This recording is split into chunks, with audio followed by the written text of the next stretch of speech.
Carta a los Gálatas. Capítulo 1. Pablo, apóstol, no por investidura ni mediación humanas, sino por Jesucristo y por Dios Padre, que lo levantó de entre los muertos, y todos los hermanos que están conmigo, a las iglesias de Galacia. Que Dios nuestro Padre y el Señor Jesucristo les concedan gracia y paz. Jesucristo dio su vida por nuestros pecados para rescatarnos de este mundo malvado, según la voluntad de nuestro Dios y Padre, a quien sea la gloria por los siglos de los siglos. Amén. Me asombra que tan pronto estén dejando ustedes a quien los llamó por la gracia de Cristo, para pasarse a otro evangelio. No es que haya otro evangelio, sino que ciertos individuos están sembrando confusión entre ustedes y quieren tergiversar el evangelio de Cristo. Pero aun si alguno de nosotros o un ángel del cielo les predicara un evangelio distinto del que les hemos predicado, que caiga bajo maldición. Como ya lo hemos dicho, ahora lo repito, si alguien les anda predicando un evangelio distinto del que recibieron, que caiga bajo maldición. ¿Qué busco con esto? ¿Ganarme la aprobación humana o la de Dios? ¿Piensan que procuro agradar a los demás? Si yo buscara agradar a otros, no sería siervo de Cristo. Quiero que sepan, hermanos, que el evangelio que yo predico no es invención humana. No lo recibí ni lo aprendí de ningún ser humano, sino que me llegó por revelación de Jesucristo. Ustedes ya están enterados de mi conducta cuando pertenecía al judaísmo, de la furia con que perseguía a la iglesia de Dios, tratando de destruirla. En la práctica del judaísmo yo aventajaba a muchos de mis contemporáneos en mi celo exagerado por las tradiciones de mis antepasados. Sin embargo, Dios me había apartado desde el vientre de mi madre y me llamó por su gracia. Cuando Él tuvo a bien revelarme a su Hijo, para que yo lo predicara entre los gentiles, no consulté con nadie. Tampoco subí a Jerusalén para ver a los que eran apóstoles antes que yo, sino que fui de inmediato a Arabia, de donde luego regresé a Damasco. Después de 3 años, subí a Jerusalén para visitar a Pedro, y me quedé con él 15 días. No vi a ningún otro de los apóstoles, solo vi a Jacobo, el hermano del Señor. Dios me es testigo que en esto que les escribo no miento. Más tarde fui a las regiones de Siria y Cilicia, pero en Judea las iglesias de Cristo no me conocían personalmente. Solo habían oído decir: el que antes nos perseguía, ahora predica la fe que procuraba destruir, y por causa mía glorificaban a Dios. Capítulo 2. 14 años después subí de nuevo a Jerusalén, esta vez con Bernabé, llevando también a Tito. Fui en obediencia a una revelación, y me reuní en privado con los que eran reconocidos como dirigentes, y les expliqué el evangelio que predico entre los gentiles, para que todo mi esfuerzo no fuera en vano. Ahora bien, ni siquiera Tito, que me acompañaba, fue obligado a circuncidarse, aunque era griego. El problema era que algunos falsos hermanos se habían infiltrado entre nosotros para coartar la libertad que tenemos en Cristo Jesús, a fin de esclavizarnos. Ni por un momento accedimos a someternos a ellos, pues queríamos que se preservara entre ustedes la integridad del evangelio. En cuanto a los que eran reconocidos como personas importantes, aunque no me interesa lo que fueran, porque Dios no juzga por las apariencias, no me impusieron nada nuevo. Al contrario, reconocieron que a mí se me había encomendado predicar el evangelio a los gentiles, de la misma manera que se le había encomendado a Pedro predicarlo a los judíos. El mismo Dios que facultó a Pedro como apóstol de los judíos, me facultó también a mí como apóstol de los gentiles. En efecto, Jacobo, Pedro y Juan, que eran considerados columnas, al reconocer la gracia que yo había recibido, nos dieron la mano a Bernabé y a mí en señal de compañerismo, de modo que nosotros fuéramos a los gentiles y ellos a los judíos. Solo nos pidieron que nos acordáramos de los pobres, y eso es precisamente lo que he venido haciendo con esmero. Pues bien, cuando Pedro fue a Antioquía, le eché en cara su comportamiento condenable. Antes que llegaran algunos de parte de Jacobo, Pedro solía comer con los gentiles, pero cuando aquellos llegaron, comenzó a retraerse y a separarse de los gentiles por temor a los partidarios de la circuncisión. Entonces los demás judíos se unieron a Pedro en su hipocresía, y hasta el mismo Bernabé se dejó arrastrar por esa conducta hipócrita. Cuando vi que no actuaban rectamente, como corresponde a la integridad del evangelio, le dije a Pedro delante de todos: Si tú que eres judío vives como si no lo fueras, ¿por qué obligas a los gentiles a practicar el judaísmo? Nosotros somos judíos de nacimiento y no pecadores paganos. Sin embargo, al reconocer que nadie es justificado por las obras que demanda la ley, sino por la fe en Jesucristo, también nosotros hemos puesto nuestra fe en Cristo Jesús, para ser justificados por la fe en Él y no por las obras de la ley, porque por estas nadie será justificado. Ahora bien, cuando buscamos ser justificados por Cristo, se hace evidente que nosotros mismos somos pecadores. ¿Quiere esto decir que Cristo está al servicio del pecado? De ninguna manera. Si uno vuelve a edificar lo que antes había destruido, se hace transgresor. Yo, por mi parte, mediante la ley he muerto a la ley, a fin de vivir para Dios. He sido crucificado con Cristo, y ya no vivo yo, sino que Cristo vive en mí. Lo que ahora vivo en el cuerpo, lo vivo por la fe en el Hijo de Dios, quien me amó y dio su vida por mí. No desecho la gracia de Dios. Si la justicia se obtuviera mediante la ley, Cristo habría muerto en vano. Capítulo 3. Gálatas torpes, ¿quién los ha hechizado a ustedes, ante quienes Jesucristo crucificado ha sido presentado tan claramente? Solo quiero que me respondan a esto. ¿Recibieron el Espíritu por las obras que demanda la ley o por la fe con que aceptaron el mensaje? ¿Tan torpes son? Después de haber comenzado con el Espíritu, ¿pretenden ahora perfeccionarse con esfuerzos humanos? ¿Tanto sufrir para nada? Si es que de veras fue para nada. Al darles Dios su Espíritu y hacer milagros entre ustedes, ¿lo hace por las obras que demanda la ley o por la fe con que han aceptado el mensaje? Así fue con Abraham. Le creyó a Dios y esto se le tomó en cuenta como justicia. Por lo tanto, sepan que los descendientes de Abraham son aquellos que viven por la fe. En efecto, la Escritura, habiendo previsto que Dios justificaría por la fe a las naciones, anunció de antemano el Evangelio a Abraham: por medio de ti serán bendecidas todas las naciones. Así que los que viven por la fe son bendecidos junto con Abraham, el hombre de fe. Todos los que viven por las obras que demanda la ley están bajo maldición, porque está escrito: maldito sea quien no practique fielmente todo lo que está escrito en el libro de la ley. Ahora bien, es evidente que por la ley nadie es justificado delante de Dios, porque el justo vivirá por la fe. La ley no se basa en la fe. Por el contrario, quien practique estas cosas vivirá por ellas. Cristo nos rescató de la maldición de la ley al hacerse maldición por nosotros, pues está escrito: maldito todo el que es colgado de un madero. Así sucedió para que por medio de Cristo Jesús la bendición prometida a Abraham llegara a las naciones, y para que por la fe recibiéramos el Espíritu según la promesa. Hermanos, voy a ponerles un ejemplo. Aun en el caso de un pacto humano, nadie puede anularlo ni añadirle nada una vez que ha sido ratificado. Ahora bien, las promesas se le hicieron a Abraham y a su descendencia. La Escritura no dice «y a los descendientes», como refiriéndose a muchos, sino «y a tu descendencia», dando a entender uno solo, que es Cristo. Lo que quiero decir es esto: la ley, que vino 430 años después, no anula el pacto que Dios había ratificado previamente.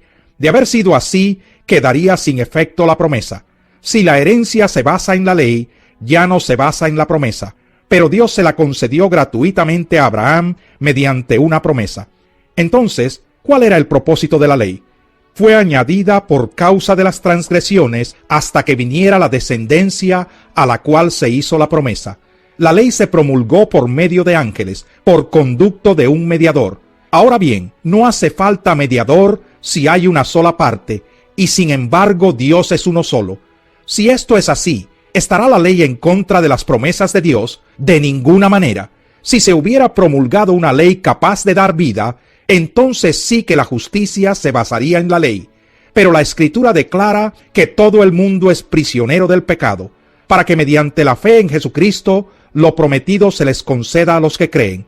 Antes de venir esta fe, la ley nos tenía presos, encerrados hasta que la fe se revelara. Así que la ley vino a ser nuestro guía encargado de conducirnos a Cristo. para que fuéramos justificados por la fe. Pero ahora que ha llegado la fe, ya no estamos sujetos al guía. Todos ustedes son hijos de Dios mediante la fe en Cristo Jesús, porque todos los que han sido bautizados en Cristo se han revestido de Cristo. Ya no hay judío ni griego, esclavo ni libre, hombre ni mujer, sino que todos ustedes son uno solo en Cristo Jesús. Y si ustedes pertenecen a Cristo, son la descendencia de Abraham y herederos según la promesa. Capítulo 4. En otras palabras, mientras el heredero es menor de edad, en nada se diferencia de un esclavo, a pesar de ser dueño de todo. Al contrario, está bajo el cuidado de tutores y administradores hasta la fecha fijada por su padre. Así también nosotros, cuando éramos menores, estábamos esclavizados por los principios de este mundo. Pero cuando se cumplió el plazo, Dios envió a su Hijo, nacido de una mujer, nacido bajo la ley, para rescatar a los que estaban bajo la ley, a fin de que fuéramos adoptados como hijos. Ustedes ya son hijos. Dios ha enviado a nuestros corazones el Espíritu de su Hijo, que clama, Abba, Padre. Así que ya no eres esclavo, sino hijo. Y como eres hijo, Dios te ha hecho también heredero. Antes, cuando ustedes no conocían a Dios, eran esclavos de los que en realidad no son dioses. Pero ahora que conocen a Dios, o más bien, que Dios los conoce a ustedes, ¿cómo es que quieren regresar a esos principios ineficaces y sin valor? ¿Quieren volver a ser esclavos de ellos? Ustedes siguen guardando los días de fiesta, meses, estaciones y años. Temo por ustedes, que tal vez me haya estado esforzando en vano. Hermanos, yo me he identificado con ustedes. Les suplico que ahora se identifiquen conmigo. No es que me hayan ofendido en algo. Como bien saben, la primera vez que les prediqué el Evangelio fue debido a una enfermedad, y aunque esta fue una prueba para ustedes, no me trataron con desprecio ni desdén. Al contrario, me recibieron como a un ángel de Dios, como si se tratara de Cristo Jesús. Pues bien, ¿qué pasó con todo ese entusiasmo? Me consta que de haberles sido posible, se habrían sacado los ojos para dármelos, y ahora resulta que por decirles la verdad me he vuelto su enemigo. Esos que muestran mucho interés por ganárselos a ustedes no abrigan buenas intenciones. Lo que quieren es alejarlos de nosotros para que ustedes se entreguen a ellos. Está bien mostrar interés, con tal de que ese interés sea bien intencionado y constante, y que no se manifieste solo cuando yo estoy con ustedes. Queridos hijos, por quienes vuelvo a sufrir dolores de parto hasta que Cristo sea formado en ustedes, cómo quisiera estar ahora con ustedes y hablarles de otra manera, porque lo que están haciendo me tiene perplejo. Díganme ustedes, los que quieren estar bajo la ley, ¿por qué no le prestan atención a lo que la ley misma dice? ¿Acaso no está escrito que Abraham tuvo dos hijos, uno de la esclava y otro de la libre? El de la esclava nació por decisión humana, pero el de la libre nació en cumplimiento de una promesa. Ese relato puede interpretarse en sentido figurado. Estas mujeres representan dos pactos. Uno, que es Agar, procede del monte Sinaí y tiene hijos que nacen para ser esclavos. Agar representa el monte Sinaí en Arabia y corresponde a la actual ciudad de Jerusalén, porque junto con sus hijos vive en esclavitud. Pero la Jerusalén celestial es libre, y esa es nuestra madre, porque está escrito: tú, mujer estéril que nunca has dado a luz, grita de alegría. Tú que nunca tuviste dolores de parto, prorrumpe en gritos de júbilo, porque más hijos que la casada tendrá la desamparada. Ustedes, hermanos, al igual que Isaac, son hijos por la promesa, y así como en aquel tiempo el hijo nacido por decisión humana persiguió al hijo nacido por el Espíritu, así también sucede ahora. Pero ¿qué dice la Escritura? Echa de aquí a la esclava y a su hijo. El hijo de la esclava jamás tendrá parte en la herencia con el hijo de la libre. Así que, hermanos, no somos hijos de la esclava, sino de la libre. Capítulo 5. Cristo nos libertó para que vivamos en libertad. Por lo tanto, manténganse firmes y no se sometan nuevamente al yugo de esclavitud. Escuchen bien, yo, Pablo, les digo que si se hacen circuncidar, Cristo no les servirá de nada. De nuevo declaro que todo el que se hace circuncidar está obligado a practicar toda la ley. Aquellos de entre ustedes que tratan de ser justificados por la ley han roto con Cristo, han caído de la gracia. Nosotros, en cambio, por obra del Espíritu y mediante la fe, aguardamos con ansias la justicia que es nuestra esperanza. En Cristo Jesús de nada vale estar o no estar circuncidados. Lo que vale es la fe que actúa mediante el amor. Ustedes estaban corriendo bien. ¿Quién los estorbó para que dejaran de obedecer a la verdad? Tal instigación no puede venir de Dios, que es quien los ha llamado. Un poco de levadura fermenta toda la masa. Yo por mi parte confío en el Señor, que ustedes no pensarán de otra manera. El que los está perturbando será castigado, sea quien sea. Hermanos, si es verdad que yo todavía predico la circuncisión, ¿por qué se me sigue persiguiendo? Si tal fuera mi predicación, la cruz no ofendería tanto. Ojalá que esos instigadores acabaran por mutilarse del todo. Les hablo así, hermanos, porque ustedes han sido llamados a ser libres, pero no se valgan de esa libertad para dar rienda suelta a sus pasiones. Más bien, sírvanse unos a otros con amor. En efecto, toda la ley se resume en un solo mandamiento: ama a tu prójimo como a ti mismo. Pero si siguen mordiéndose y devorándose, tengan cuidado, no sea que acaben por destruirse unos a otros.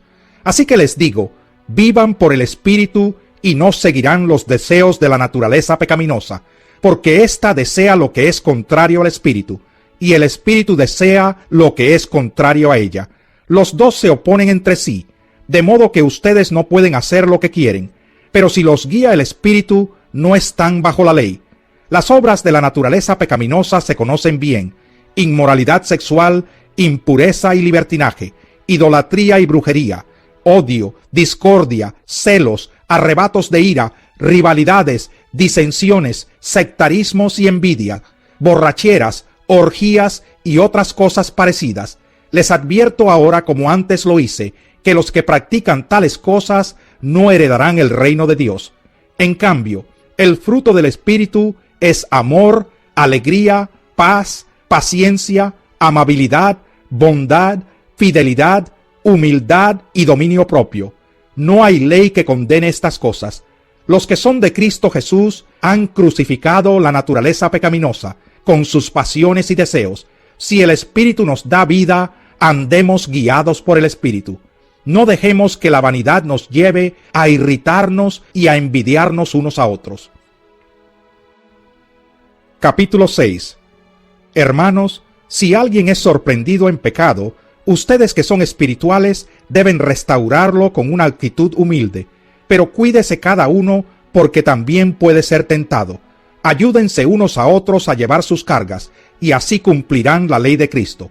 Si alguien cree ser algo, cuando en realidad no es nada, se engaña a sí mismo. Cada cual examine su propia conducta, y si tiene algo de qué presumir, que no se compare con nadie, que cada uno cargue con su propia responsabilidad. El que recibe instrucción en la palabra de Dios, comparta todo lo bueno con quien le enseña. No se engañen, de Dios nadie se burla. Cada uno cosecha lo que siembra. El que siembra para agradar a su naturaleza pecaminosa, de esa misma naturaleza cosechará destrucción. El que siembra para agradar al Espíritu, del Espíritu cosechará vida eterna. No nos cansemos de hacer el bien, porque a su debido tiempo cosecharemos si no nos damos por vencidos. Por lo tanto, siempre que tengamos la oportunidad, hagamos bien a todos, y en especial a los de la familia de la fe. Miren que les escribo de mi puño y letra, y con letras bien grandes. Los que tratan de obligarlos a ustedes a circuncidarse, lo hacen únicamente para dar una buena impresión y evitar ser perseguidos por causa de la cruz de Cristo. Ni siquiera esos que están circuncidados obedecen la ley. Lo que pasa es que quieren obligarlos a circuncidarse para luego jactarse de la señal que ustedes llevarían en el cuerpo. En cuanto a mí, jamás se me ocurra jactarme de otra cosa, sino de la cruz de nuestro Señor Jesucristo, por quien el mundo ha sido crucificado para mí, y yo para el mundo. Para nada cuenta estar o no estar circuncidados.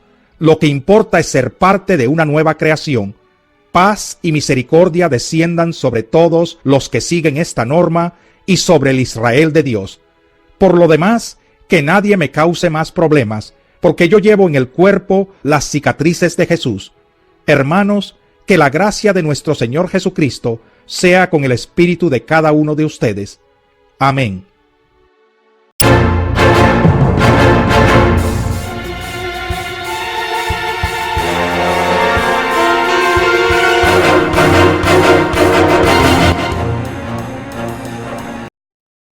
Introducción a Gálatas. En esta carta a los Gálatas, el apóstol Pablo responde las preguntas más apremiantes de las primeras iglesias. ¿Qué se necesita para ser salvo? Y también, ¿cómo se deben relacionar los nuevos creyentes, en especial los creyentes gentiles no judíos, con las leyes judías?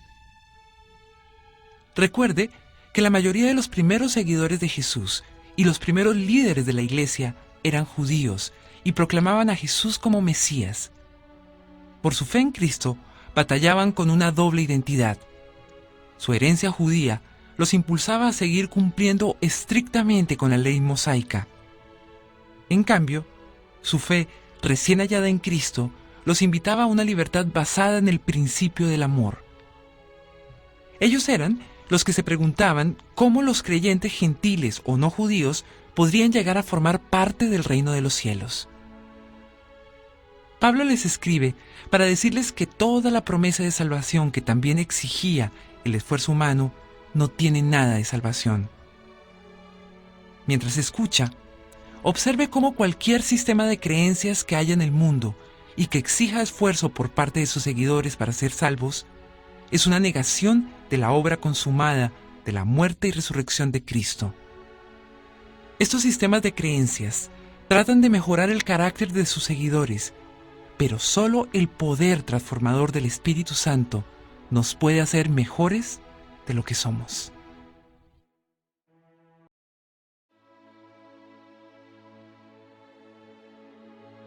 Carta a los Gálatas. Capítulo 1. Pablo, apóstol, no por investidura ni mediación humanas, sino por Jesucristo y por Dios Padre, que lo levantó de entre los muertos, y todos los hermanos que están conmigo, a las iglesias de Galacia. Que Dios nuestro Padre y el Señor Jesucristo les concedan gracia y paz. Jesucristo dio su vida por nuestros pecados para rescatarnos de este mundo malvado, según la voluntad de nuestro Dios y Padre, a quien sea la gloria por los siglos de los siglos. Amén. Me asombra que tan pronto estén dejando ustedes a quien los llamó por la gracia de Cristo, para pasarse a otro evangelio. No es que haya otro evangelio, sino que ciertos individuos están sembrando confusión entre ustedes y quieren tergiversar el evangelio de Cristo. Pero aun si alguno de nosotros o un ángel del cielo les predicara un evangelio distinto del que les hemos predicado, que caiga bajo maldición. Como ya lo hemos dicho, ahora lo repito, si alguien les anda predicando un evangelio distinto del que recibieron, que caiga bajo maldición. ¿Qué busco con esto? ¿Ganarme la aprobación humana o la de Dios? ¿Piensan que procuro agradar a los demás? Si yo buscara agradar a otros, no sería siervo de Cristo. Quiero que sepan, hermanos, que el evangelio que yo predico no es invención humana. No lo recibí ni lo aprendí de ningún ser humano, sino que me llegó por revelación de Jesucristo. Ustedes ya están enterados de mi conducta cuando pertenecía al judaísmo, de la furia con que perseguía a la iglesia de Dios, tratando de destruirla. En la práctica del judaísmo yo aventajaba a muchos de mis contemporáneos en mi celo exagerado por las tradiciones de mis antepasados. Sin embargo, Dios me había apartado desde el vientre de mi madre y me llamó por su gracia. Cuando Él tuvo a bien revelarme a su Hijo para que yo lo predicara entre los gentiles, no consulté con nadie. Tampoco subí a Jerusalén para ver a los que eran apóstoles antes que yo, sino que fui de inmediato a Arabia, de donde luego regresé a Damasco. Después de 3 años, subí a Jerusalén para visitar a Pedro, y me quedé con él 15 días. No vi a ningún otro de los apóstoles, solo vi a Jacobo, el hermano del Señor. Dios me es testigo que en esto que les escribo no miento. Más tarde fui a las regiones de Siria y Cilicia, pero en Judea las iglesias de Cristo no me conocían personalmente. Solo habían oído decir: el que antes nos perseguía, ahora predica la fe que procuraba destruir, y por causa mía glorificaban a Dios. Capítulo 2. 14 años después subí de nuevo a Jerusalén, esta vez con Bernabé, llevando también a Tito. Fui en obediencia a una revelación, y me reuní en privado con los que eran reconocidos como dirigentes, y les expliqué el evangelio que predico entre los gentiles, para que todo mi esfuerzo no fuera en vano. Ahora bien, ni siquiera Tito, que me acompañaba, fue obligado a circuncidarse, aunque era griego. El problema era que algunos falsos hermanos se habían infiltrado entre nosotros para coartar la libertad que tenemos en Cristo Jesús, a fin de esclavizarnos. Ni por un momento accedimos a someternos a ellos, pues queríamos que se preservara entre ustedes la integridad del Evangelio.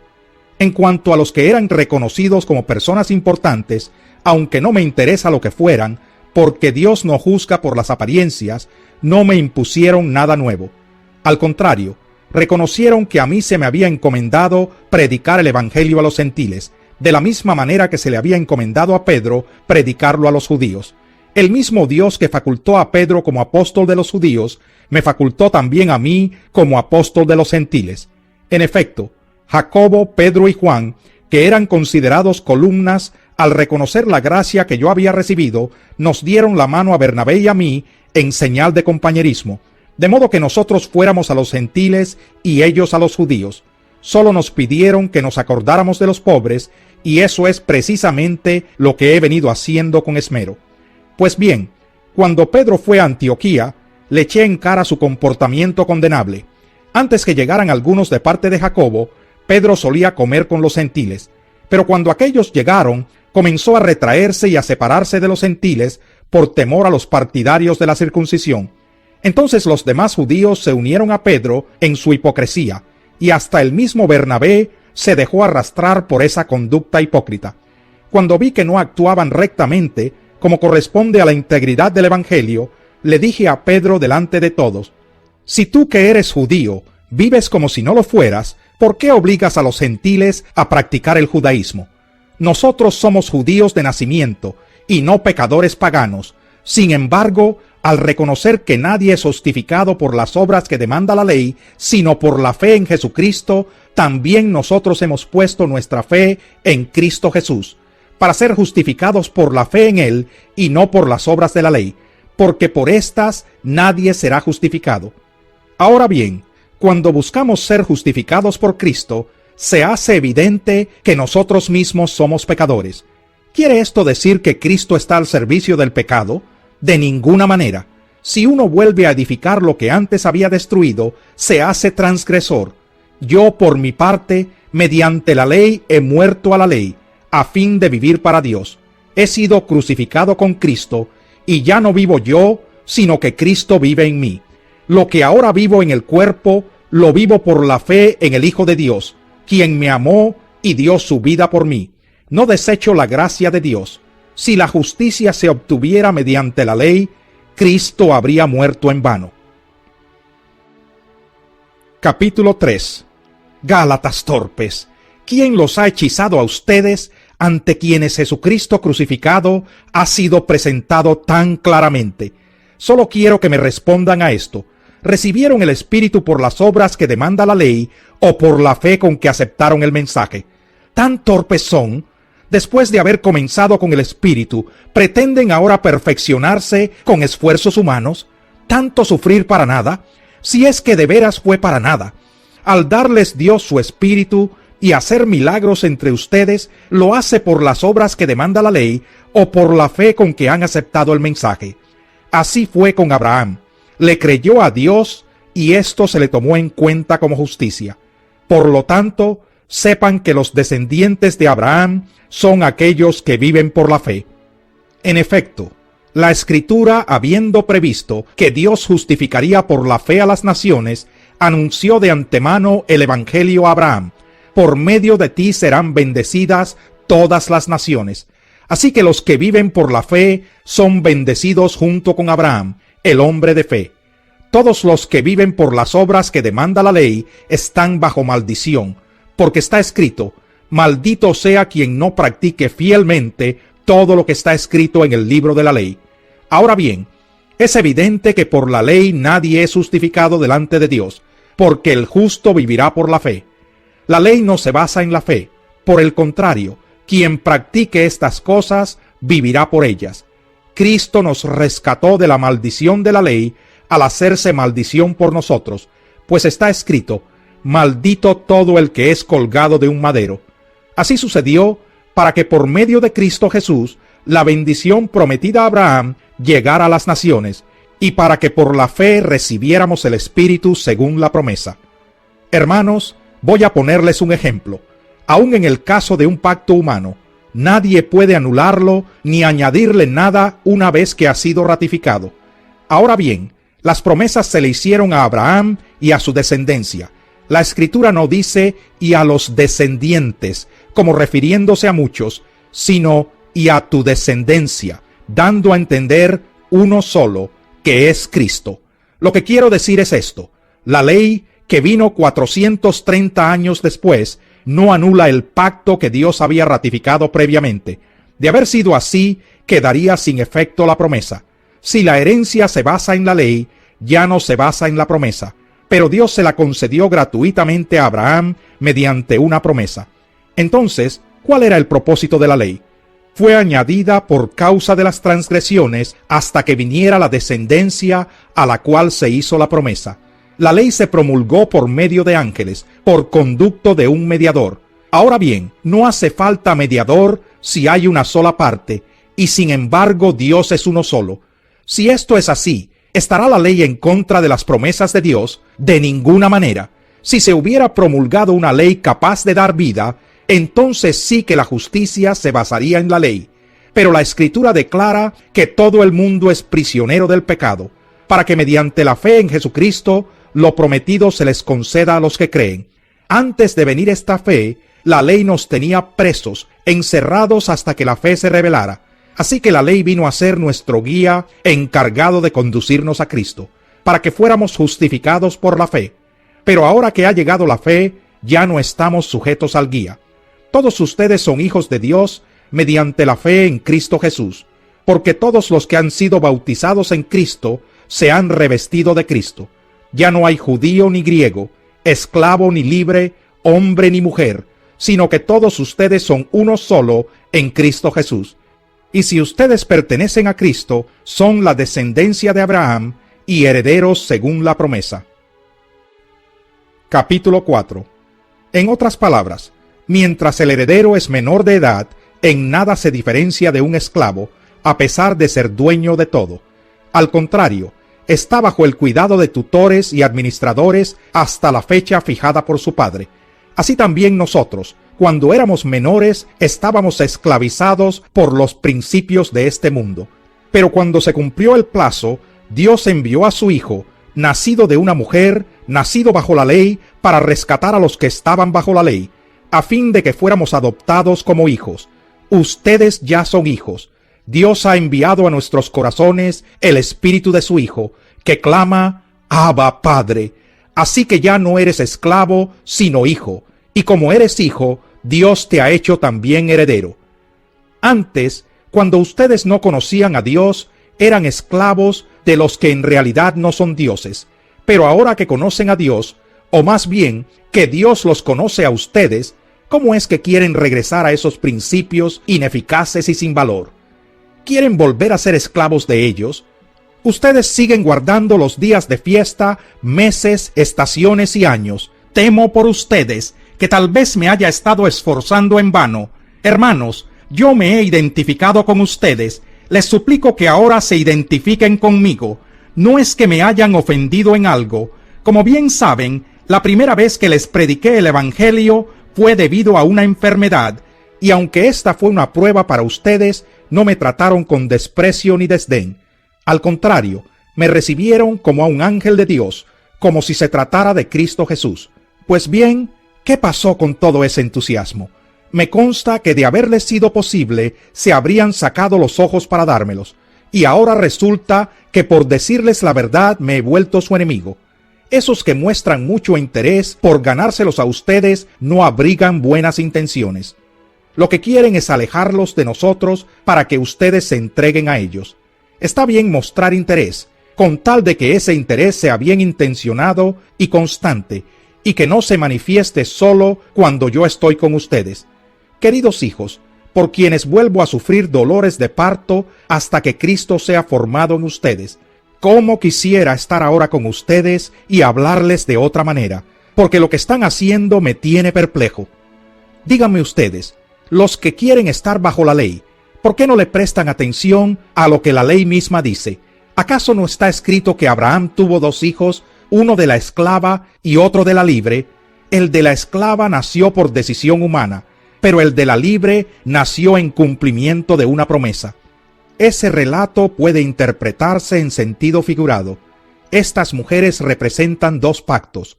Uno, que es Agar, procede del monte Sinaí y tiene hijos que nacen para ser esclavos. Agar representa el monte Sinaí en Arabia y corresponde a la actual ciudad de Jerusalén, porque junto con sus hijos vive en esclavitud. Pero la Jerusalén celestial es libre, y esa es nuestra madre, porque está escrito: tú, mujer estéril que nunca has dado a luz, grita de alegría. Tú que nunca tuviste dolores de parto, prorrumpe en gritos de júbilo, porque más hijos que la casada tendrá la desamparada. Ustedes, hermanos, al igual que Isaac, son hijos por la promesa, y así como en aquel tiempo el hijo nacido por decisión humana persiguió al hijo nacido por el Espíritu, así también sucede ahora. Pero ¿qué dice la Escritura? Echa de aquí a la esclava y a su hijo. El hijo de la esclava jamás tendrá parte en la herencia con el hijo de la libre. Así que, hermanos, no somos hijos de la esclava, sino de la libre. Capítulo 5. Cristo nos libertó para que vivamos en libertad. Por lo tanto, manténganse firmes y no se sometan nuevamente al yugo de esclavitud. Escuchen bien, yo, Pablo, les digo que si se hacen circuncidar, Cristo no les servirá de nada. De nuevo declaro que todo el que se hace circuncidar está obligado a practicar toda la ley. Aquellos de entre ustedes que tratan de ser justificados por la ley han roto con Cristo, han caído de la gracia. Nosotros, en cambio, por obra del Espíritu y mediante la fe, aguardamos con ansias la justicia que es nuestra esperanza. En Cristo Jesús de nada vale estar o no estar circuncidados. Lo que vale es la fe que actúa mediante el amor. Ustedes estaban corriendo bien. ¿Quién los estorbó para que dejaran de obedecer a la verdad? Tal instigación no puede venir de Dios, que es quien los ha llamado. Un poco de levadura fermenta toda la masa. Yo por mi parte confío en el Señor, que ustedes no pensarán de otra manera. El que los está perturbando será castigado, sea quien sea. Hermanos, si es verdad que yo todavía predico la circuncisión, ¿por qué se me sigue persiguiendo? Si tal fuera mi predicación, la cruz no ofendería tanto. Ojalá que esos instigadores acabaran por mutilarse del todo. Les hablo así, hermanos, porque ustedes han sido llamados a ser libres, pero no se valgan de esa libertad para dar rienda suelta a sus pasiones. Más bien, sírvanse unos a otros con amor. En efecto, toda la ley se resume en un solo mandamiento: ama a tu prójimo como a ti mismo. Pero si siguen mordiéndose y devorándose, tengan cuidado, no sea que acaben por destruirse unos a otros. Así que les digo, vivan por el Espíritu y no seguirán los deseos de la naturaleza pecaminosa, porque ésta desea lo que es contrario al Espíritu, y el Espíritu desea lo que es contrario a ella. Los dos se oponen entre sí, de modo que ustedes no pueden hacer lo que quieren. Pero si los guía el Espíritu, no están bajo la ley. Las obras de la naturaleza pecaminosa se conocen bien: inmoralidad sexual, impureza y libertinaje, idolatría y brujería, odio, discordia, celos, arrebatos de ira, rivalidades, disensiones, sectarismos y envidia, borracheras, orgías y otras cosas parecidas. Les advierto ahora, como antes lo hice, que los que practican tales cosas no heredarán el reino de Dios. En cambio, el fruto del Espíritu es amor, alegría, paz, paciencia, amabilidad, bondad, fidelidad, humildad y dominio propio. No hay ley que condene estas cosas. Los que son de Cristo Jesús han crucificado la naturaleza pecaminosa con sus pasiones y deseos. Si el Espíritu nos da vida, andemos guiados por el Espíritu. No dejemos que la vanidad nos lleve a irritarnos y a envidiarnos unos a otros. Capítulo 6. Hermanos, si alguien es sorprendido en pecado, ustedes que son espirituales deben restaurarlo con una actitud humilde, pero cuídese cada uno porque también puede ser tentado. Ayúdense unos a otros a llevar sus cargas, y así cumplirán la ley de Cristo. Si alguien cree ser algo, cuando en realidad no es nada, se engaña a sí mismo. Cada cual examine su propia conducta, y si tiene algo de qué presumir, que no se compare con nadie, que cada uno cargue con su propia responsabilidad. El que recibe instrucción en la palabra de Dios, comparta todo lo bueno con quien le enseña. No se engañen, de Dios nadie se burla. Cada uno cosecha lo que siembra. El que siembra para agradar a su naturaleza pecaminosa, de esa misma naturaleza cosechará destrucción. El que siembra para agradar al Espíritu, del Espíritu cosechará vida eterna. No nos cansemos de hacer el bien, porque a su debido tiempo cosecharemos si no nos damos por vencidos. Por lo tanto, siempre que tengamos la oportunidad, hagamos bien a todos, y en especial a los de la familia de la fe. Miren que les escribo de mi puño y letra, y con letras bien grandes. Los que tratan de obligarlos a ustedes a circuncidarse, lo hacen únicamente para dar una buena impresión y evitar ser perseguidos por causa de la cruz de Cristo. Ni siquiera esos que están circuncidados obedecen la ley. Lo que pasa es que quieren obligarlos a circuncidarse para luego jactarse de la señal que ustedes llevarían en el cuerpo. En cuanto a mí, jamás se me ocurra jactarme de otra cosa, sino de la cruz de nuestro Señor Jesucristo, por quien el mundo ha sido crucificado para mí, y yo para el mundo. Para nada cuenta estar o no estar circuncidados. Lo que importa es ser parte de una nueva creación. Paz y misericordia desciendan sobre todos los que siguen esta norma y sobre el Israel de Dios. Por lo demás, que nadie me cause más problemas, porque yo llevo en el cuerpo las cicatrices de Jesús. Hermanos, que la gracia de nuestro Señor Jesucristo sea con el espíritu de cada uno de ustedes. Amén.